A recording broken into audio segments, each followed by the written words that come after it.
Hello, welcome to everyone listening in, and thank you all for participating. In this teaching, we will learn how to develop patience through thinking about cause and effect and the lack of inherent existence of all phenomena.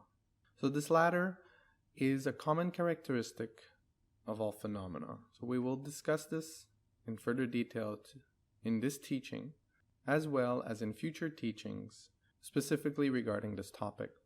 Now, like usual, we will begin with a meditation to calm the mind and clear our mind from all distractions, all other thoughts, so that our mind is completely present in this teaching.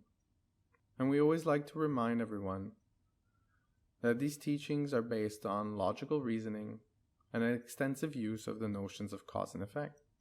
And the reason why this is being said is because we encourage everyone to use their own critical and logical thinking, so if any objections arise in their mind, they could see it calmly and not automatically discard the teachings.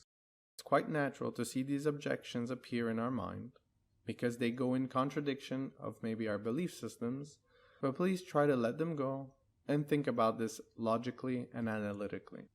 That being said, please take a comfortable meditation posture in which you can be both relaxed and alert.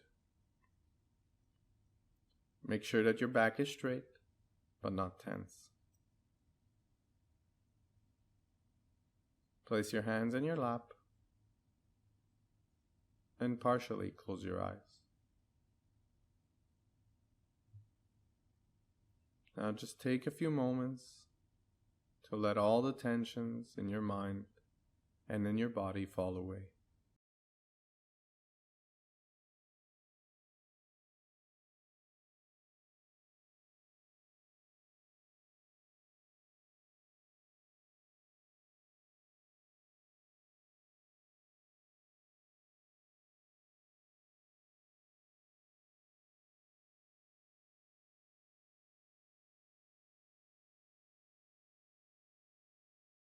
Now create a positive intention or motivation to use this meditation to calm your mind, to pacify your mind.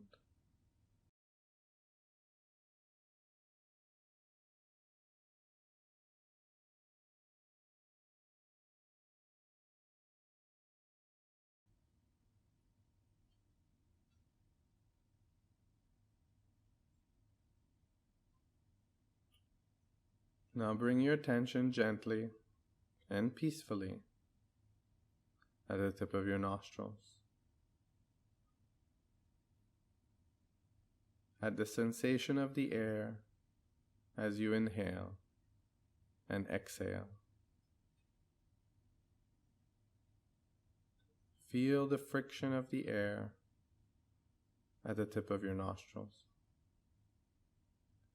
and let the sensation pervade your mind to the exclusion of everything else.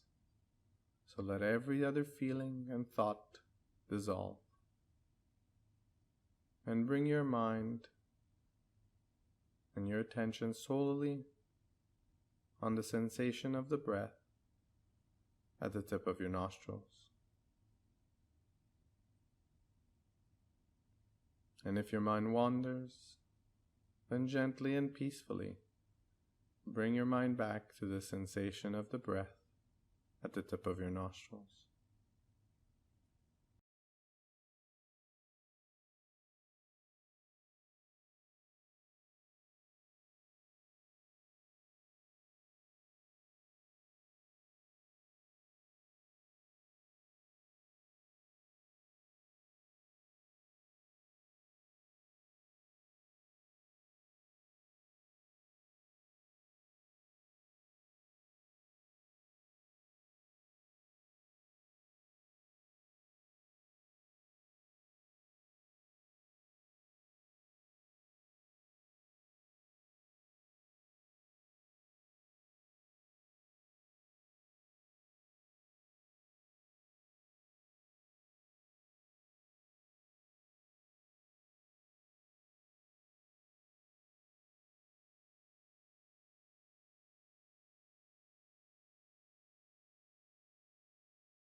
Now imagine that your mind is like the sky,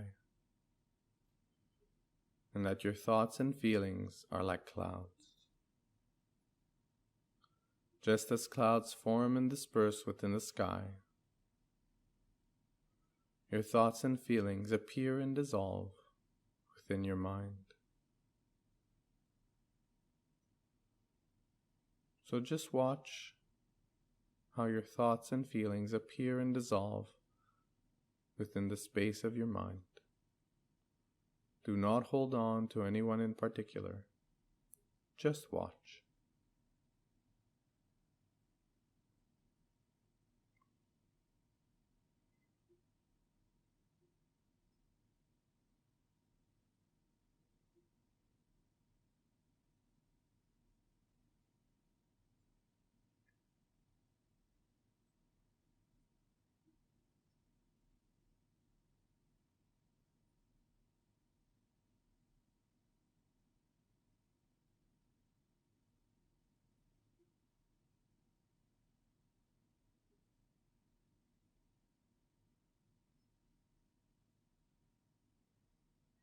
Now, just like when all the clouds disperse to reveal the clarity of the sky,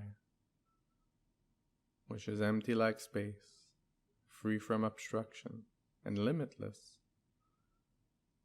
let all your thoughts and feelings dissolve, and let reveal the clarity of your mind, which is empty like space, free from obstruction, and limitless.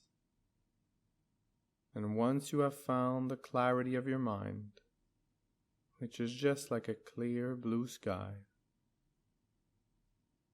meditate on that experience and enjoy the peace of mind that it evokes.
And now, before rising from meditation, make a determination to maintain this clarity of mind and this peace of mind, so that it influences everything you think, say, and do.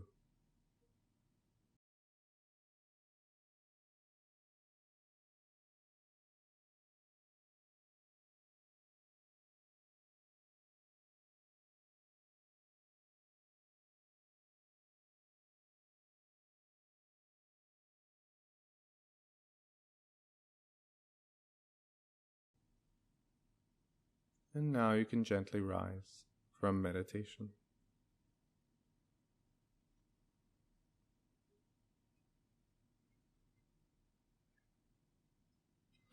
So in today's teachings, we will learn an additional way to help us develop patience in the face of hardships.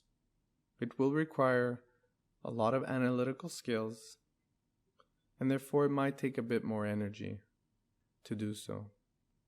But it will be worth it. Now, of course, why this is important is because it might seem difficult and daunting at the beginning, since it will be maybe a bit more theoretical than usual. So therefore we must develop patience with regards to our own practice. Meaning we have to try to do this patiently and joyfully when we practice thinking about these things. And it's absolutely necessary, because if we approach these teachings with an impatient or unhappy mind, then we will really create obstructions in our training. We won't want to train our mind, and therefore we will give up easily and quite quickly. This applies just like when we train our body. We understand that if we keep creating the actions and the causes to have a body that is in shape and lean or muscular, we understand that we need to keep practicing and keep at it until we become in shape. And therefore, if we lose patience, wanting immediate results from the beginning, then we will set ourselves up for failure. So therefore, we're creating obstructions and obstacles for ourselves, which is coming from our own mind. It will create discouragement, and we will not keep up with our practice and our training. The same goes true for training the mind. So we have to try to engage this joyfully and patiently. And we have to understand that the results come from repetition, from familiarity. The more we train, the easier it will become. And to not have unrealistic expectations with regards to our mind. This is very important. So please develop a patient mind, one that accepts our current abilities, and therefore we work from where we are, and without any expectations of where we will be after each training. We just understand that if we keep training, we will get results. Exactly like the body.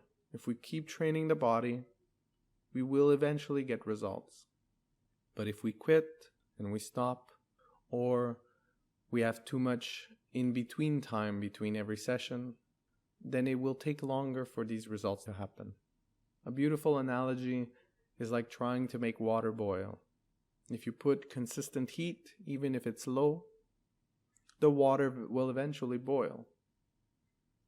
Yet if we turn on the heat, then turn it off and we wait, and then we turn it on again, then we stop it, and we wait again, we understand that the water will most likely never boil. So the same goes true with our training, whether it is the body, and therefore also the mind.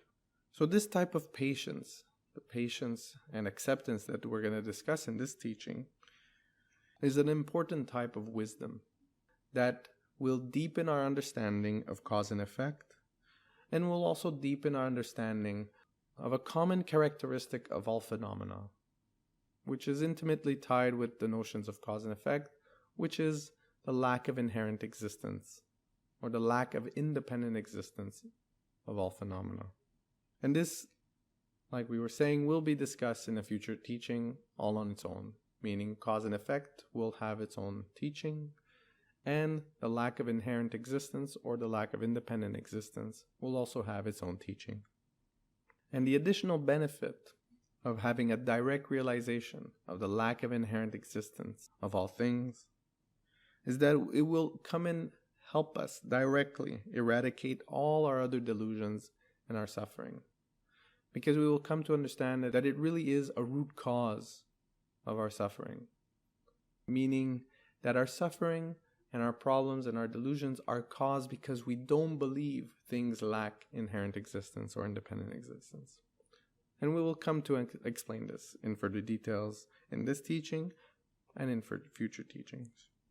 So of course, if we use our experience of mental and physical suffering as an opportunity to practice and improve our understanding of this lack of inherent existence, not only will our pain become much more tolerable, but our experience of the lack of independent existence of all things will also deepen considerably.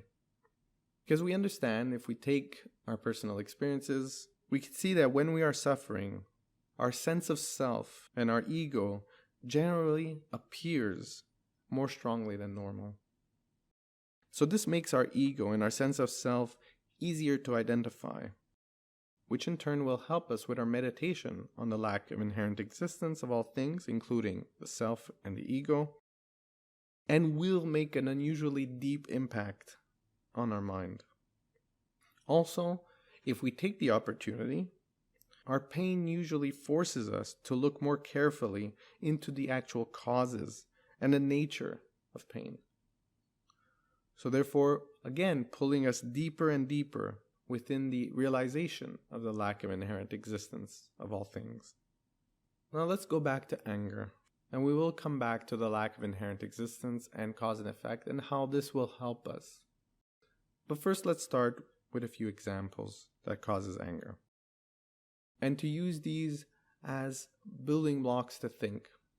So we understand that when a person has a disease, such as cancer, this person experiences great physical pain. So we could ask ourselves, what caused this pain? And the answer is quite simple. It's the disease, the cancer. Now let's take another example. Let's say someone hits us on the head with a stick. Doesn't pain also arise? And in this case, if we ask the question, what caused that pain? And we would say, well, it's the person who held the stick, who wielded the stick. So if pain is experienced in both cases, why are we more likely to get angry with the person who wielded the stick than with the disease? Now, why this is important is because it's about systematic thinking. It's about using logic and reason to go through these two different examples, where one, we would be maybe less likely to get angry, although we might have examples of people who do get angry at the disease. But in that case, we understand logically that getting angry at the disease won't actually change anything. But why isn't this logical thinking systematically applied when it comes to another person wielding the stick? And that's what we're going to analyze in this teaching. So the obvious answer is that it's really not appropriate to generate anger towards a disease. And the reason being is because the disease doesn't choose to cause us suffering. The disease really just arose when all the causes and conditions for it to arise are assembled. So this is just like any other phenomena, any other thing. The effect is arising because of other causes and conditions. Just like a rainbow. A rainbow arises because of the causes and conditions. If it weren't for the causes and conditions assembled, the rainbow would not arise as well. And we understand that if we remove the causes and conditions creating the rainbow just disappears. And why this is important to contemplate is because it is not an independent agent that chooses to harm us. So the disease from its own side doesn't choose to harm us. So there's causes and conditions that arose that makes it that we get sick, or that we fall ill and we get a disease such as cancer. So we understand that because there was no independent agent when it came to the disease, then anger is not an appropriate response. Why is anger not an appropriate response if our body is sick and our body has cancer? Because then we will add an additional pain, a psychological pain. We will add psychological anguish. So now we have two problems again. This was discussed in previous teachings. So there's no point in doing so because we already have one thing, which is pain, and there's no point adding a psychological anguish to it. Now we have two issues. So therefore, remaining at peace and accepting that the disease has arisen helps us remain calm. And this is the start of the analysis of cause and effect and the lack of independent existence or inherent existence of all things to help us come to acceptance. Meaning all the causes and conditions were created for this disease to arise. And now that we're at this place with the disease that has arisen already, and all the causes and conditions were assembled, there was no choice in the matter. Everything was assembled. All the causes and conditions were assembled for it to arise. Nothing is acting from its own side to happen. There's this cancer, this disease that exists due to also prior causes and conditions. So how it came to be.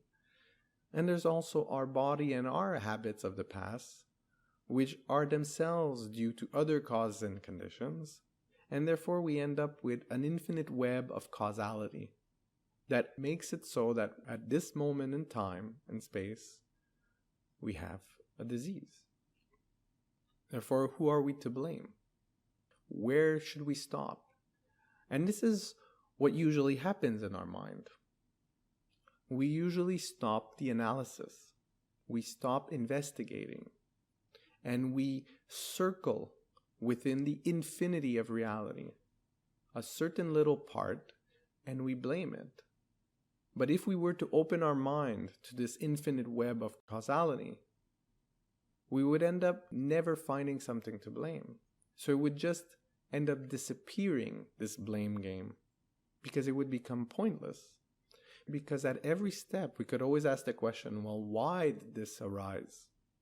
Because every effect is due to a cause. And every cause is due to its own cause as well. In an infinite chain of causality. When does the chain of cause and effect end? It never does. And this is the point of the analysis. Because we usually dissect and we stop dissecting reality. And as soon as this happens, we kind of hold on to a little portion of it. And we blame this portion.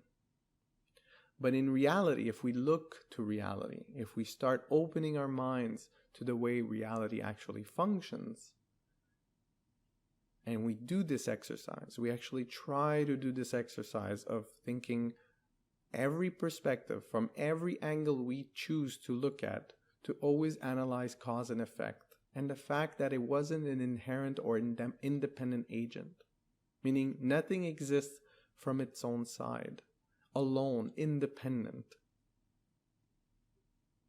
And we will come to see by doing this, and we really have to try to do this to understand how powerful this is.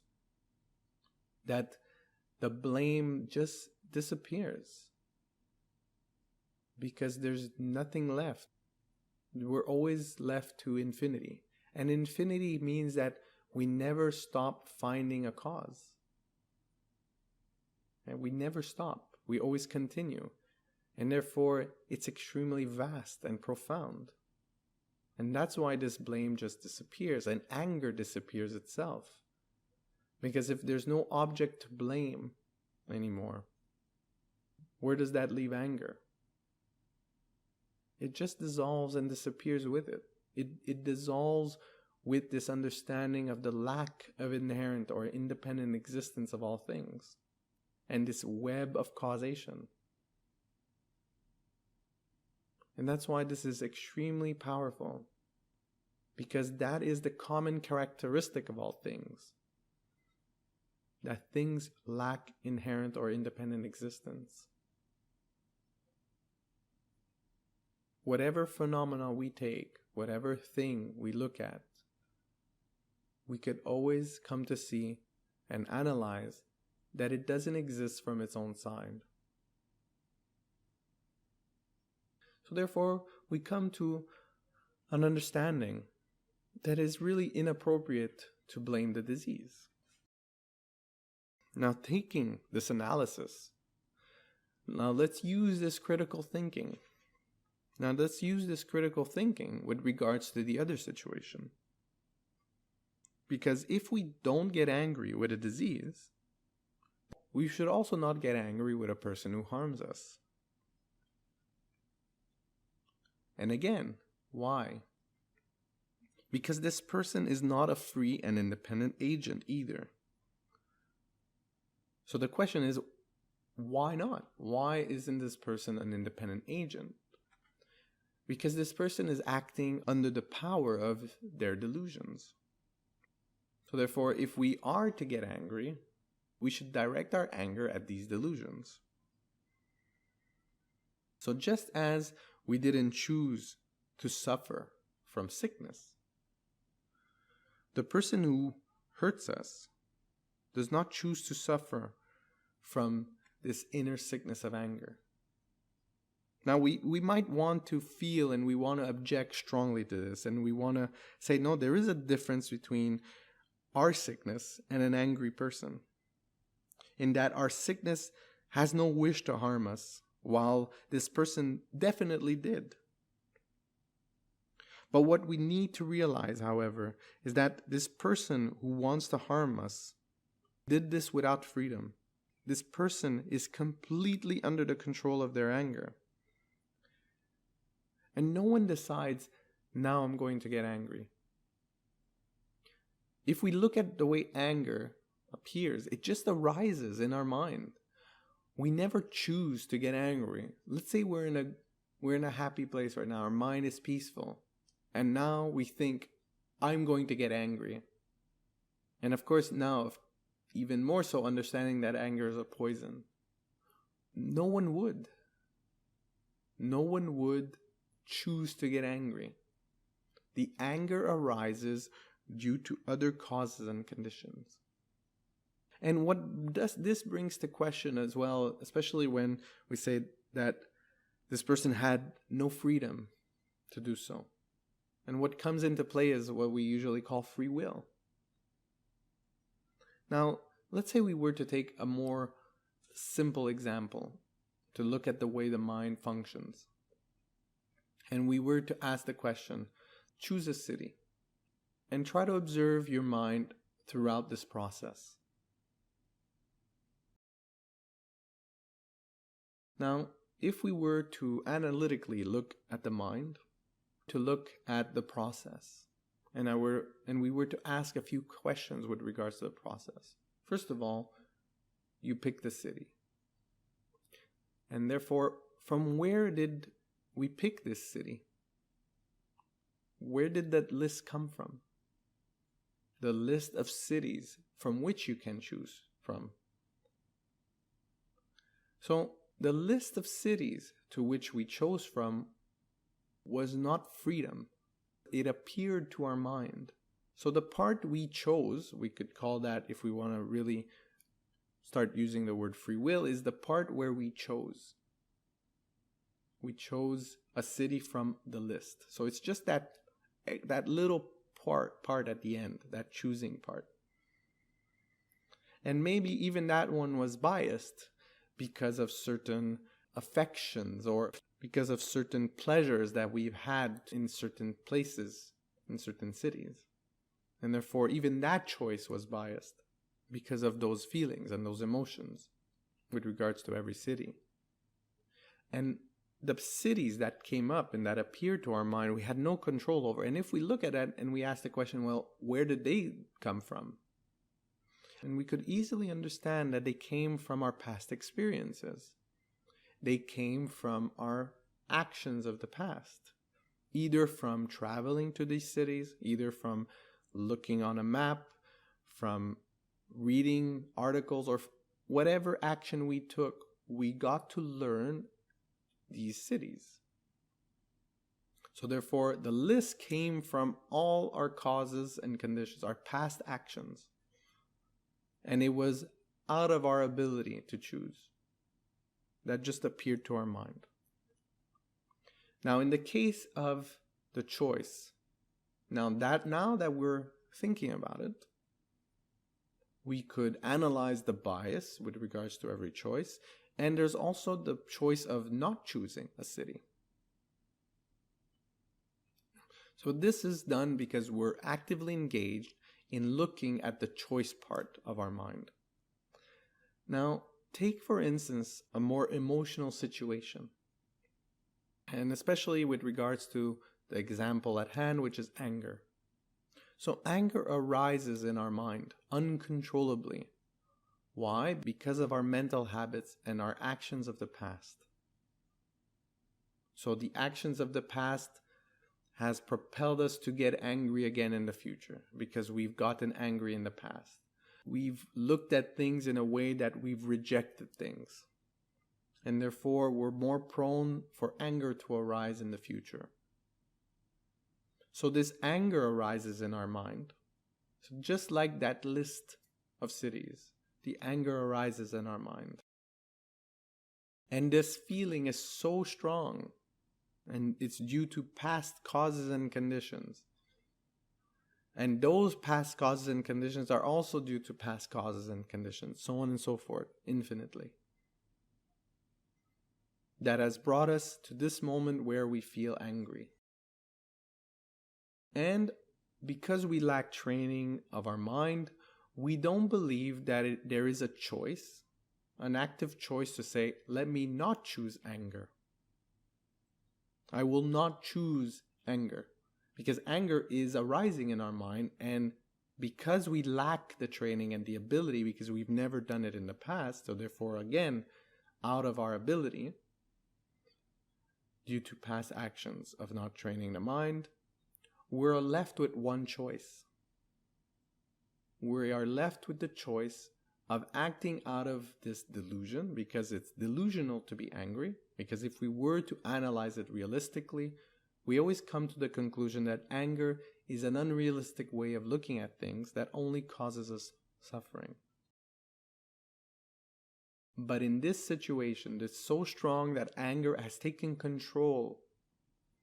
And now we no longer have the ability to not to choose anger.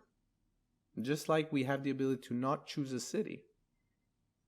And therefore we just act out this anger. And it drives our actions in the present moment. And therefore we do things that we regret, like harm others. And we might have experienced this for ourselves, and we should look at our own personal experiences to see how this happens. That this mind of anger just takes control, and only after we've come down that we could come to see how regrettable our actions were under the influence of anger. But at that time, we had no control. We did not have the ability to step away and not choose anger. It was our only choice, and therefore we acted on it. And why it is important to see it within ourselves is because we could come to understand that we were under the influence of anger. We were under its control. We did not choose to. It was due to past causes and conditions and the present conditions that triggered these emotional states of minds that took over. And we were no longer in our right mind, in a mind of peace, in a mind of clarity, in the mind that sees the bigger picture. And we clearly did not have the ability to choose not to do it. To say, I will not choose anger. And therefore, if we look at it that way and we analyze it this way, we come to see how it was a non-choice. And therefore, it wasn't free will. We didn't act on our ability of free will.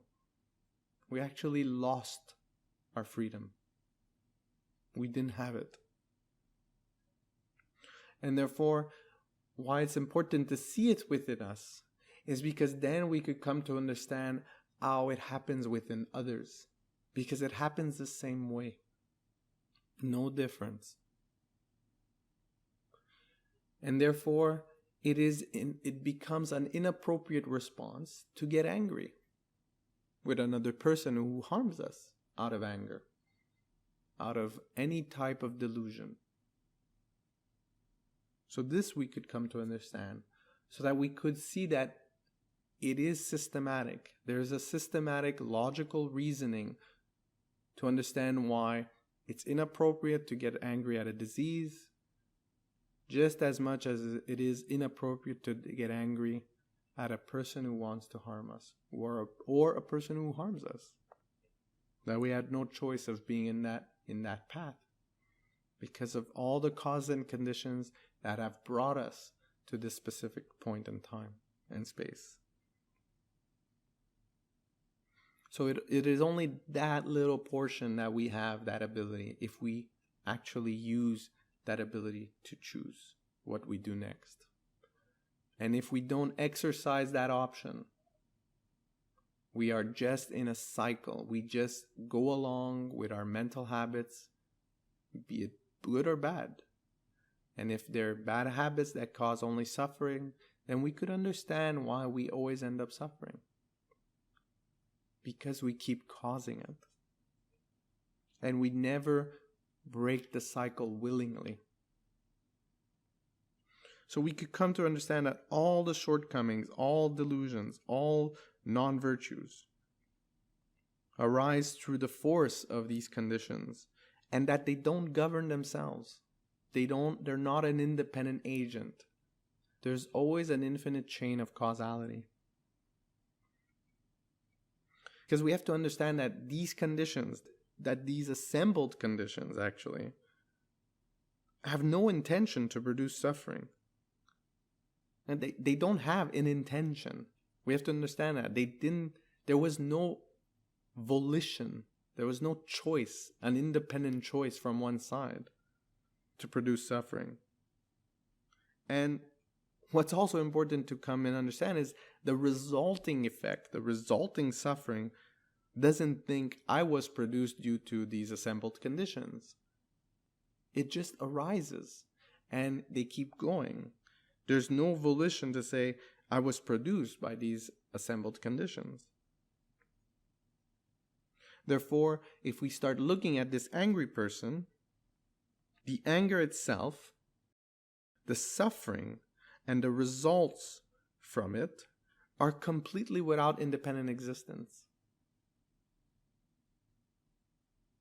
Just like the way we analyzed within our own mind how anger arises, it arises without independent existence.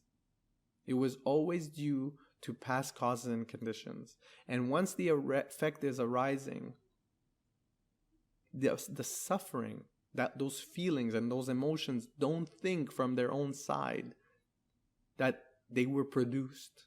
They are just produced. Just like a flower or a sprout that arises from a seed. It doesn't think I was produced due to the seed, so on and so forth. It arises due to causes and conditions. So therefore it's important that we come to understand that they only exist in independence, and not independently, in dependence upon their causes and conditions.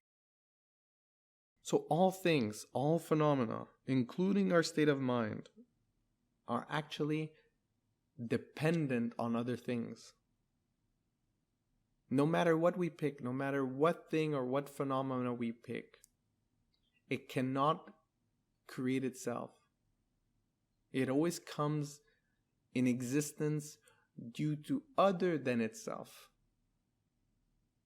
And now we start understanding cause and effect more deeply, and how everything lacks inherent or independent existence. Therefore, why we use this analysis is that it becomes senseless to react with anger towards people or situations in the fact that they had no choice in causing us harm. So if we train And this is the important. If we train our mind to see this interdependent nature of all things, of all phenomena, we will really be able to eliminate the cause of much of our anger. Because we won't find anything to get angry with anymore. We will understand how everything comes in play, and everything came to be because of an infinite chain of causality. So we really need to think about it again and again and again. And we need to train our mind. And the reason being is because we normally don't see things this way. We actually see it the complete opposite way. We want to see things as independent agents, as if there's an aggressor there from its own side, without due to other causes and conditions, that is inherently hurting me and is creating a victim. And it's a complete misconception of the situation, because in reality, the aggressor and the victim are actually interdependent and entirely without inherent or independent existence. If we try to mentally isolate the aggressor from everything else in order to pinpoint someone we can blame, we actually can't do it. Because if we were to analyze, we'll find out that the aggressor doesn't exist separate from the situation. Because if we were to remove the situation, the aggressor wouldn't exist. So therefore, the label aggressor only exists in dependence upon the situation and in dependence upon all the causes and conditions of the past that created this situation. So we would have to take into consideration everything from this aggressor's past as well that propelled this person to do harm, such as personal background, society in which they live, and their cycle of suffering, their mental habits that have no control, and their inability, their non-trained mind. There's a lot of things at play here. We could see this within ourselves. Therefore, we should be able to see this within others that do not have this freedom. So therefore, the aggressor does not exist separately. There's not an aggressor that is independent of the situation, of everything else for that matter. It is just a label at the time of the situation. And why this is important is because, again, we get to a place where this aggressor from its own side disappears. There's no such thing as an aggressor independently of everything we just talked about. And therefore, our blame disappears as well. We could start seeing it. If we think about it long enough, we could see how this blame actually disappears. And in the same way, if we pick any other part of that situation, for instance, the delusion that motivated the attack, or the attack itself, or the victim, and the victim's suffering, are actually, they all lack inherent or independent existence. Therefore, they kind of end up disappearing, these little labels, in the infinite web of causation and this endless web of relationships. Because if we were the ones to be attacked, for instance, we would feel really strong that we're a victim. But if we were to search analytically for the victim, trying to isolate it from everything else, we actually will just find that it's a label in that particular situation, interdependent, in relation with everything else. So we wouldn't actually find an independent victim from its own side. It's like, I'm a victim from my own side. And therefore, we can't really grasp onto a victim.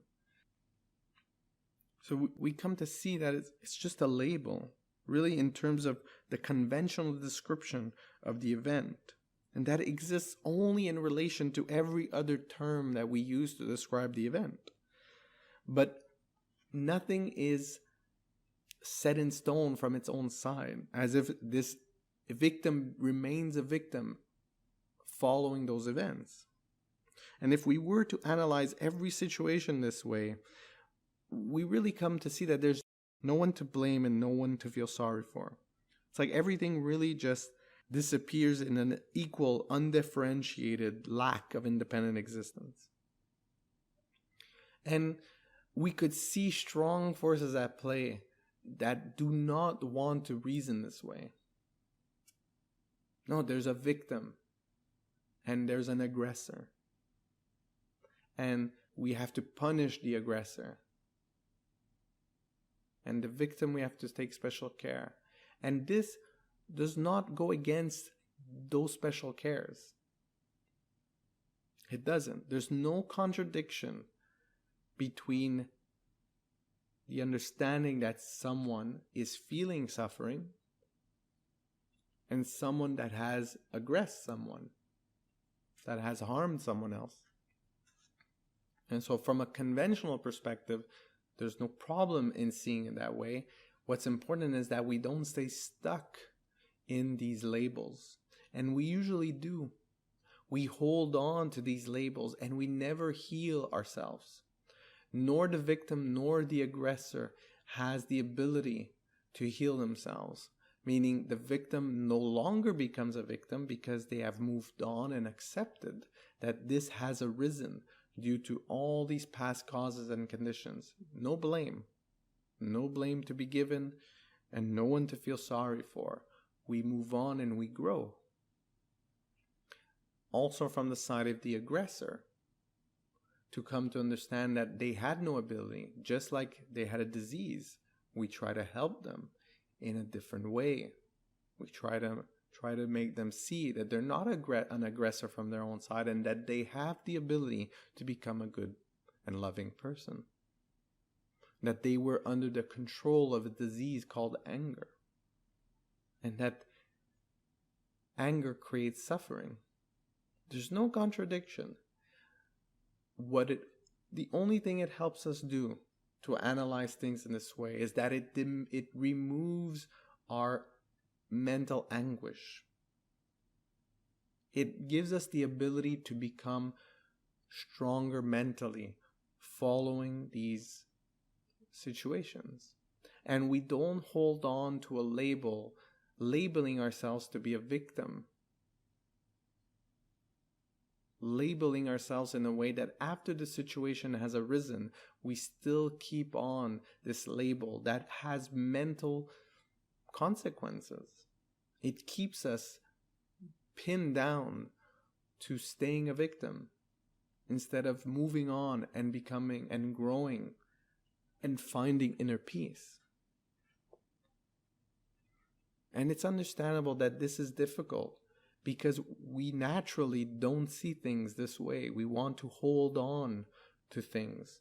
We want to hold on to these labels as if they exist permanently, independently of the situation. As if I'm not in this situation anymore, I am still a victim. So yes, during that situation, when that happened, yes, it is conventionally true. There was a victim and an aggressor. But after those events are gone, victim and aggressor only remain valid in that situation. Afterwards, they're no longer valid. And therefore, they disappear.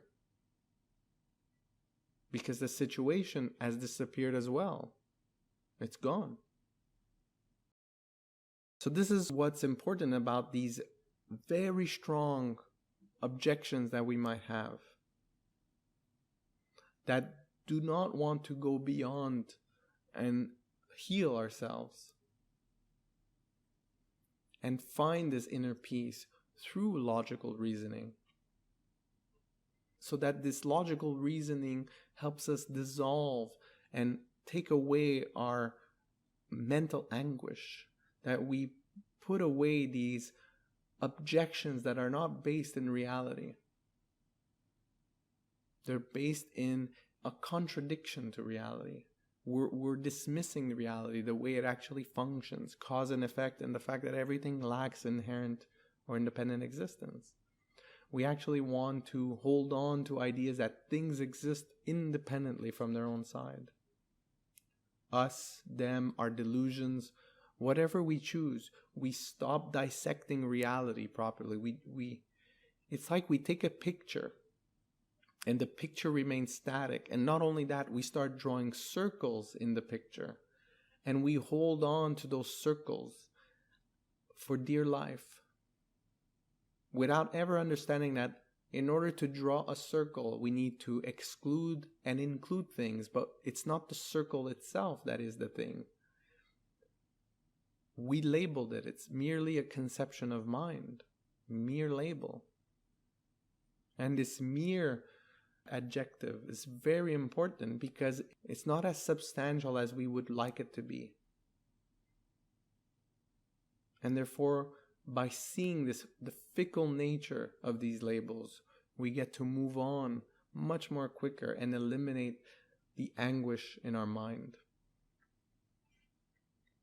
And if we move on, if we keep going with the nature, like this common characteristic of all phenomena, and now we start looking at pain, the pain that we're living in. So what precisely is pain? So that's a question we might ask. And where is it located? What is it made of? Where does it come from? Where does it go? What relation does it have to us, the person who is in pain, or the mind that is asking these questions?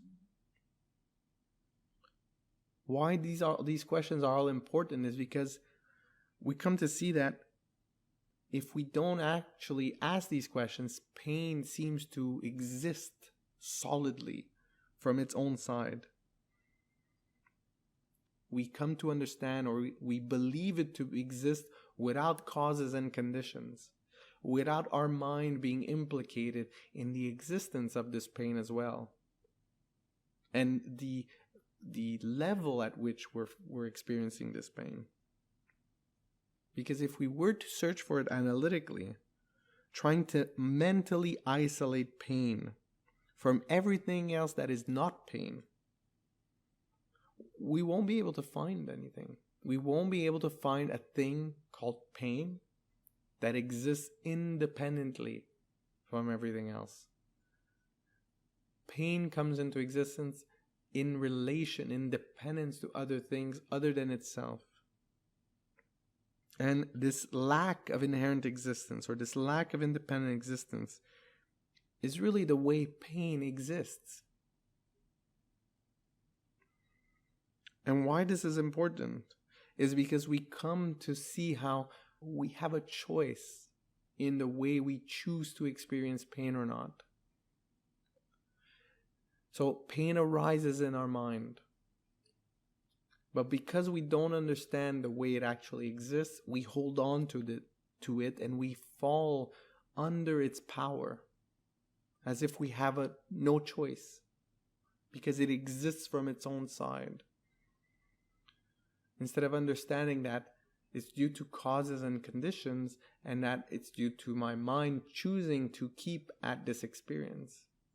We keep it alive instead of choosing the no choice option to let it go. And we come to understand that if we do this, we come to accept and let it dissolve in this lack, in this web, this endless web of relationships. That we'll see that this pain comes down a bit and it could actually cease entirely or come to subside. And it might seem difficult for us to believe it by hearing these words. And that's why it's important to keep analyzing them and keep trying it. Do personal experiments within your own mind with regards to this. Try it out, keep training. But from a logical standpoint, it holds. So all effects arise from causes, And we have to understand that those causes also arise from previous causes. So since all causes and effects arise in dependence upon other causes and conditions, we always come to understand that they lack complete inherent or independent existence. Even though our natural way of looking at things is for us to believe that they exist from their own side, as if they exist independently, without any other type of relationship. But in fact, these things, this appearance, what we're feeling, it's not necessarily intellectualized, but we feel it to exist from its own side independently, is actually false. We're feeling something that does not exist. And a good analogy to understand how our senses and our feelings could actually be wrong. If we have ever looked at a hot road or asphalt in the distance on a very, very hot day, and we see kind of like water in the distance due to the refraction of the light because of the change in temperature of the air above the asphalt, above the hot road or desert sand, and we see water. We understand now that it's not water. We understand that it's a trick of the light, and our senses are deceiving us. So even though water is appearing, we understand it to not exist.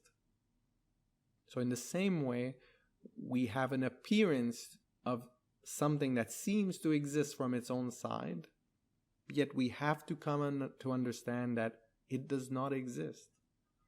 The same way as the water appearing on the hot road. So if we can remember to look at things in this new light whenever difficult situations present themselves, we'll come to see that our anger, and in fact all our delusion means we have a warped sense of reality, we're not seeing reality as it should be, will actually vanish. So keeping these thoughts in mind when we encounter any type of hardship or anger-provoking situation is actually part of the practice of training in patience. And it could be argued from a standpoint that if everything doesn't exist from its own side and everything is just a label, then why should we get angry? Why should we restrain ourselves from, let's say, getting angry, since everything is just a label that doesn't exist from its own side? But if we come and understand cause and effect, we come and understand that it is because things lack independent existence. It is because of cause and effect that we should not indulge in anger. We should not encourage anger, and we should actually try to let it go and dissolve. Because if we don't, we know the effect that it will have, and that's for us to keep suffering. So it is because, this is an additional reasoning why we really need to get rid of anger, is because we understand the relationship of cause and effect. We understand that our suffering doesn't exist from its own side. It exists due to causes and conditions, due to things other than itself. And that is an additional reason why we absolutely need to get rid of anger, because we understand the relationship between the actions based on a mind of anger and the resulting effects in our future. So really, in summary, whenever we are part of a hardship or if someone harms us, we should think that this person is harming me only because of their delusions, and they're not acting freely. In this way, we could realize that all things arise from causes and conditions, and that we can prevent anger and remain in a happy state of mind no matter what happens. And again, just to repeat, this does not contradict anything about how we act in the future. For instance, it would make sense for us to stop someone from harming others, because we now understand that they are creating a cause for their future suffering.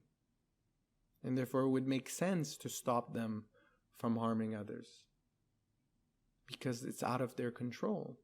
And to bring back the disease analogy to see how it's completely relevant and it's the same systematic thinking. Let's say someone had a disease, a contagious disease. It would be appropriate, because we care for this person, because we don't blame them for having this contagious disease, because that disease arose from causes and conditions. So again, there's nothing to blame, no one to blame. But it would make sense for us to quarantine this person, because they would be harming others without their control. And what would we do with this person that's contagious? We would actually try to heal them, because we understand that it's not out in their control. So therefore we would try to help them, cure them from this disease. Now take that exact example and change the different words for anger. It would be no different. If someone has uncontrolled anger that harms others, just like an uncontrolled disease that harms others, it arises due to causes and condition, and this person is harming others, it would make sense to quarantine them. But it would also make sense to try and help them from this disease called anger.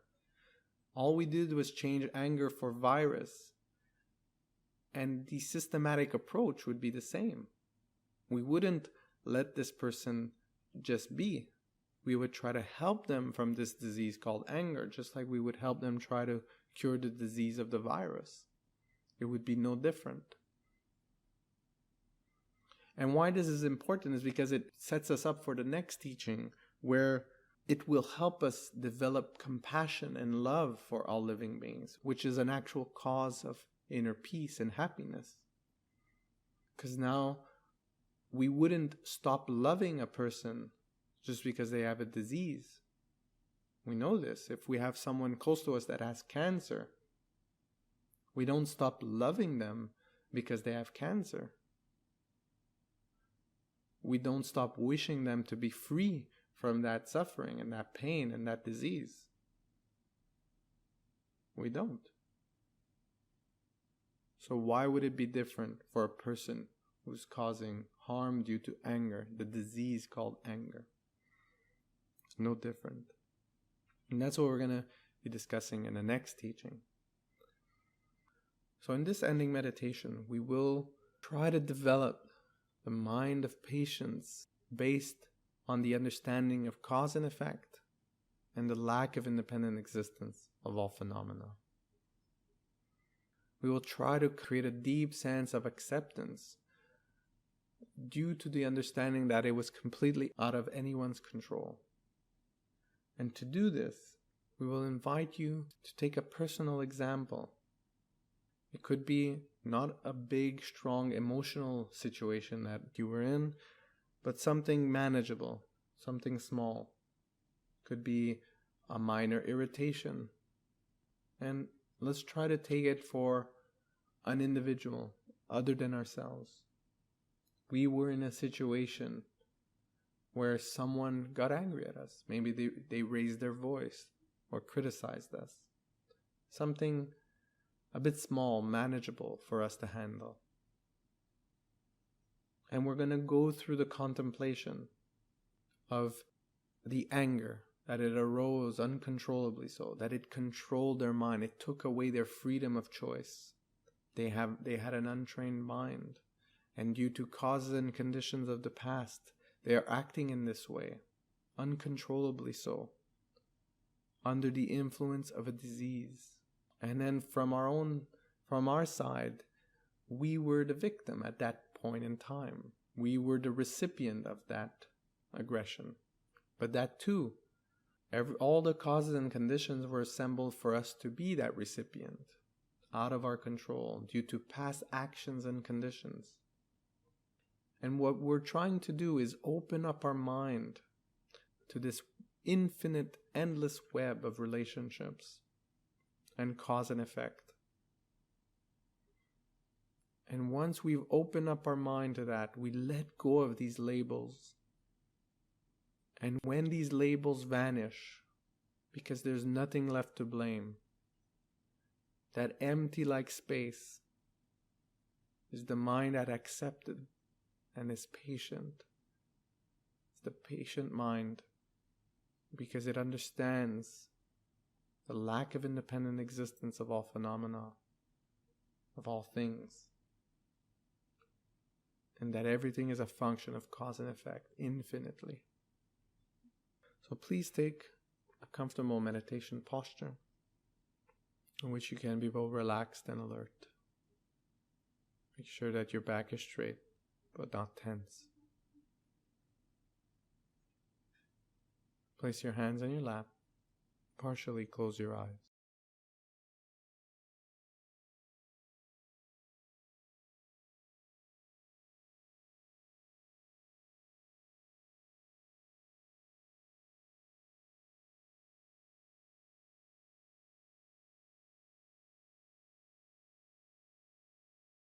Now, bring to mind a past situation of hardship in relation to a person that has harmed us in some way. And make it small. Choose a small situation, something that is manageable, that won't take us in an uncontrolled state of mind. A minor word or a minor irritation that someone expressed to us. It could be as simple as someone who rolled their eyes to us and that we saw it and we took offense to it. So bring this situation to mind involving another person. And maybe it doesn't have to be towards us. It could be another person harming someone else that is close to us.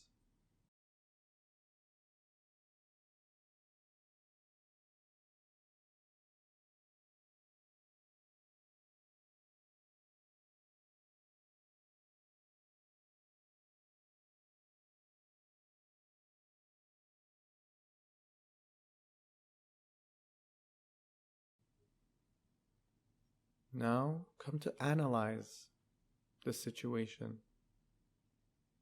Come and analyze the person who is harming, why they are harming. Because of their past, family conditions, social conditions, past trainings, past actions of mine, an untrained mind. What they've experienced right before, so that they remained in this mind of anger. That they were uncontrolled. They had no freedom of choice in that state of anger, exactly like a disease. And keep questioning this cause and effect chain. Don't stop.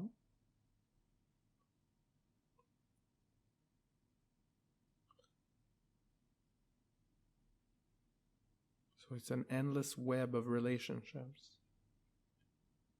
And this could be done also from the aspect of the victim, of the person who's taking the harm, who's getting the harm. From this person who's getting the harm. All the causes and conditions are assembled for this person to be there, receiving this harm. No choice. It was propelled due to causes and conditions. So to open up your mind to this infinite, endless web of relationships and causation, until all these labels come to vanish, come to disappear. There's nothing to blame, Because if you pick something to blame, you could always ask the question, what caused this?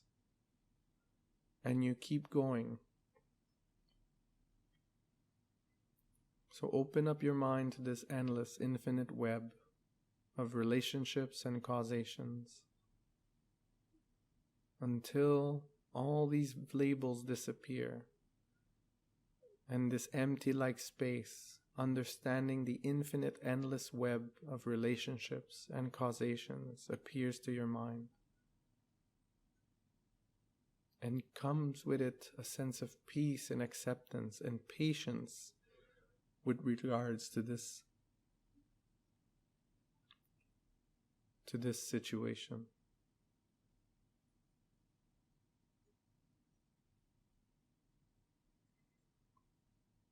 And if your mind wanders from this understanding of this infinite web of relationships, that nothing lacks, that everything lacks inherent or independent existence, everything is interdependent, interrelated, infinitely.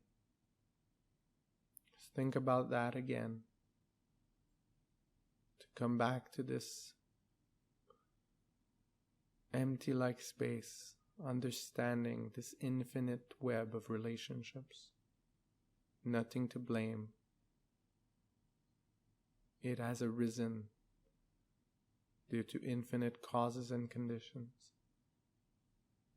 And remain in this state of mind, this peaceful state of mind. And enjoy the patience evoked by this meditation.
Now, in preparation to rising from meditation, make a determination to try and remember this reasoning and to try and apply it in your daily life.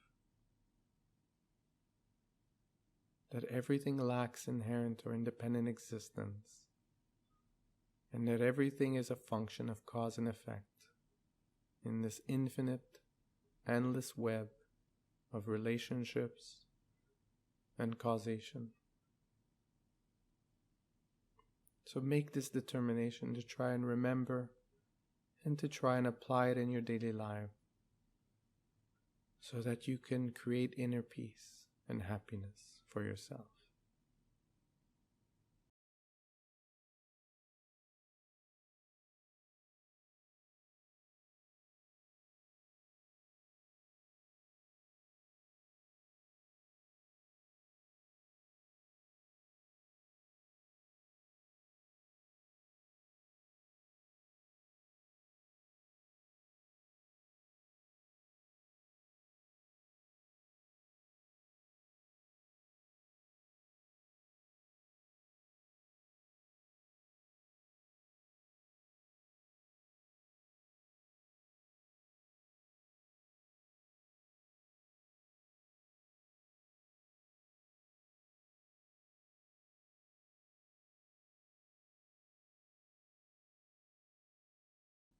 And now, before rising from meditation, dedicate all the positive energy and wisdom you have accumulated here to each and every living being. You can imagine those close to you, family, friends, and extend it to as many living beings as you can. And give them this wisdom, give them this energy so that they receive all the benefits of your training and find inner peace as well. And rejoice in giving it to them.